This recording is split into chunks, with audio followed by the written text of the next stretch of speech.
What's up, everybody? Hey, I just wanted to make a few short videos recapping what we went over during the rowing seminar a couple weeks ago. If you were here, cool. If you weren't here, this is stuff that you want to think about when you sit down on this thing and row. So the first thing that we want to talk about is the damper. That's this thing right here.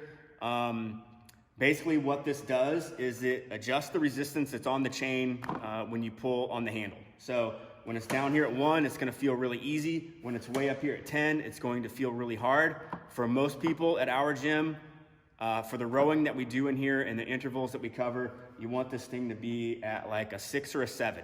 I know a lot of people like to sit down and crank it up to 10 because they feel like that's what's going to make it hard. When in fact, what you should do is put it at 6 or 7 and just put more power into your stroke.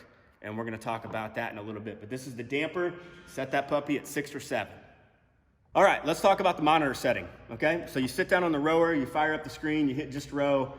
The screen setting that I would promote is called the force curve. It looks like this. So you have your time, your strokes per minute, your calories at the top, your calories right here. And then half of the screen is dedicated to like your power output, okay? So as you pull on the handle, it's gonna draw this little arc at the bottom of the screen.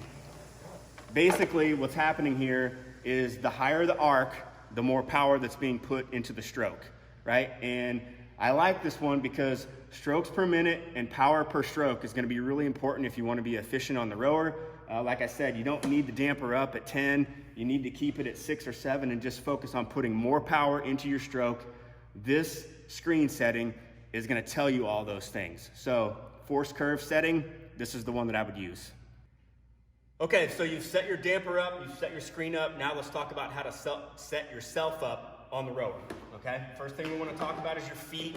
Whenever you strap yourself into the rower, you want the foot straps to be right across the widest part of your foot. Not up here, not back here, just right around the ball of your foot, okay?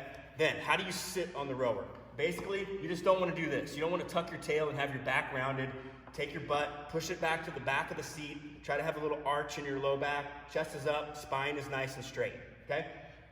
As far as how to grip it, put your hands on the outside of the handle, not in here like this. I see a lot of people that row with their hands in here like this. It's really inefficient.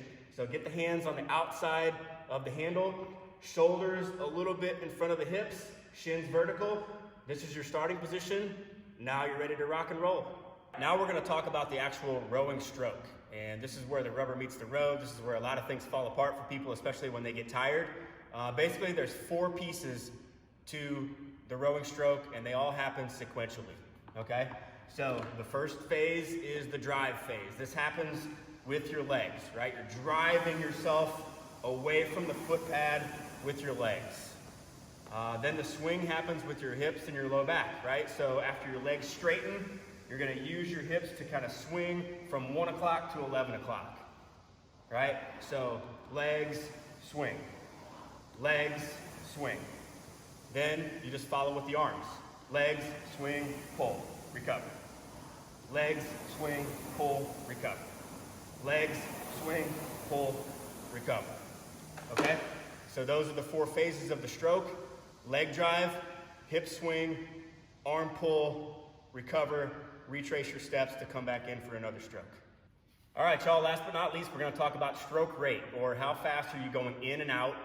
This is by far the biggest fault that we see across the board at the gym is people just try to go too fast. And I get it, you're trying to get a hard workout, but I'm telling you, if you spend more time focusing on the power that you put into your stroke, you'll get just as much out of it, but you'll be more efficient and have better technique. So I'm gonna show you the wrong way to do it, which is going too fast, right? No leg drive, no hip swing, incomplete arms, and absolutely 0 recovery. That was 51 strokes per minute, okay? Now I'm gonna try to cut that in half. I'm gonna put more power into my stroke, spend more time on recovery, and I'm gonna get to where I wanna go just as fast, if not faster.